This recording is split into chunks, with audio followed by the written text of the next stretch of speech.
I transmigrated as the mad fool, but now I build the Cold Regent's heart. Chapter 1. My last coherent memory was the clean, dry click of a 3/4 plate movement. I was Elias, one of the world's leading horologists, and I was hunched over a Patek Philippe from 1898, my focus absolute. The air in my London workshop smelled of clean mineral oil, polished brass, and ozone. Precision was peace. Then came the impact, a jarring, clumsy, inefficient crash, followed by the ringing silence of a broken chime. I woke to the smell of mildew, stale grease, and something acrid like cheap wine spilled on damp wool. My head pounded, not with the clean pressure of a headache, but with a throbbing, rhythmic thump, thump, thump, like a badly balanced machine. My eyes snapped open. I was sprawled on a pile of filthy straw, the air thick and cold. I was no longer in my bright antiseptic workshop. I was in a shed, a very dirty, very rural, very wrong shed. My body felt heavy and unfamiliar. I instinctively tried to flex my fingers, my usual check for nerve damage. They were stiff, covered in a sticky film, and the nails were broken and dirty. I looked at the hands. They were young, broader than my own, and trembled slightly.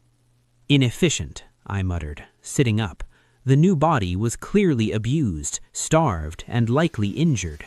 A throbbing pain from the back of my neck sent a wave of nausea through me.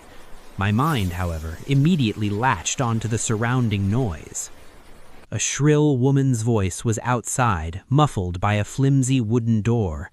"Let him rot! That mad fool broke the porcelain crane! He is lucky the master only banished him to the shed instead of the streets."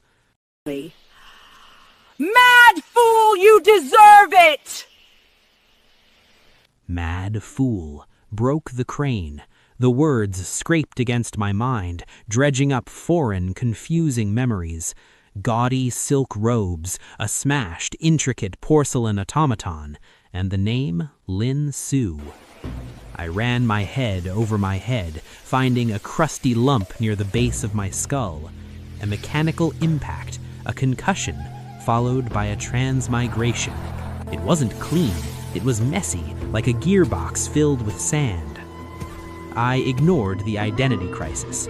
A crisis of the self was irrelevant until the structural integrity of the environment was established. I crawled to the door. It was a simple latch mechanism, but the wood had swelled and the brass bolt was rusted solid in the hasp. A classic case of thermal expansion exacerbated by galvanic corrosion. I pushed against the door. It shuddered, but held.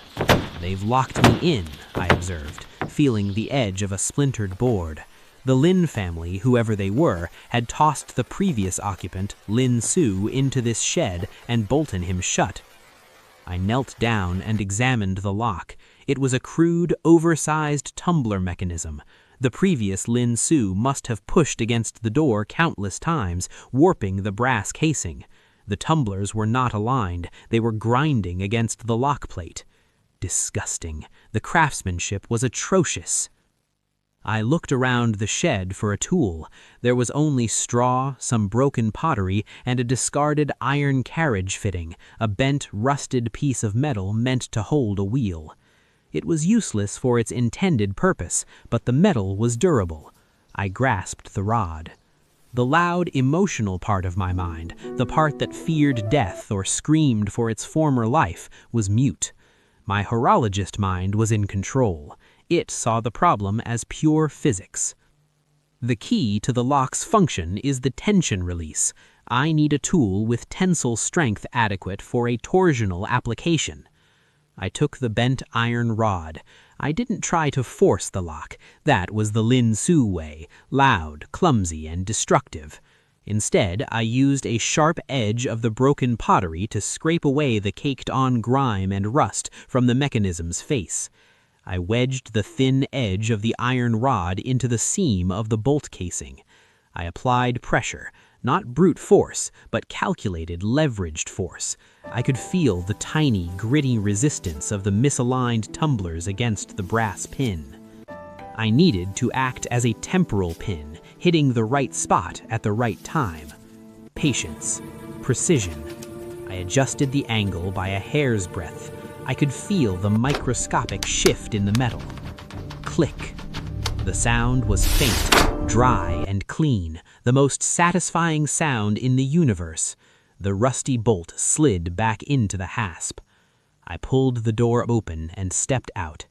The afternoon sun was harsh, illuminating a courtyard filled with refuse and drying laundry.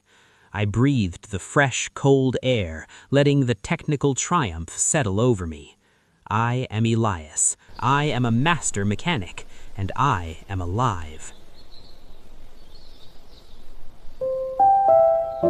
Then I looked down at my clothes. I was wearing a tunic of stained vomit-green linen, patched sloppily with thread that clashed horribly. My hands, the hands of a craftsman, were smeared with dirt and old grease. The stench of stale alcohol clung to the garment. It was appalling, a visual assault, a true testament to the gaudy peacock aesthetic I once ridiculed in a fictional novel. My revulsion was absolute. I marched straight to the nearest water trough, ignoring a few startled servants who immediately backed away from the mad fool. I plunged my head under the freezing water, scrubbing the grime from my face, washing out the tang of cheap wine. I stripped off the tunic, leaving me in a thin undershirt, and washed my arms until the skin was raw and pink. The physical act of cleaning was a consecration, a surgical removal of the contamination. The old Lin Xu was gone. I was the new ghost in the machine, a clean mind in a body I would now rebuild. I surveyed the sprawling estate before me. It was too large, too loud, and too disorganized. The walls were chipped, the servants were gossiping, and the architecture was decorative, not functional. I was a man who prized efficiency, precision, and utility, and I had landed at the bottom of a chaotic world that clearly valued none of those things. Very well, I thought, letting the cold water drip from my hair. The system is broken. It is a challenge, and every good clockmaker knows the first step to repair is stripping the machine down to its basic, functional parts. I needed tools, I needed materials, and to get them, I needed money, status, and the ear of a man who understood the value of perfect movement. I looked back at the shed, my new workshop, a single bent carriage fitting, a piece of scrap metal. I picked it up. It was ugly, but it was metal. My life has new sets of specifications, I concluded. Let's begin the repair.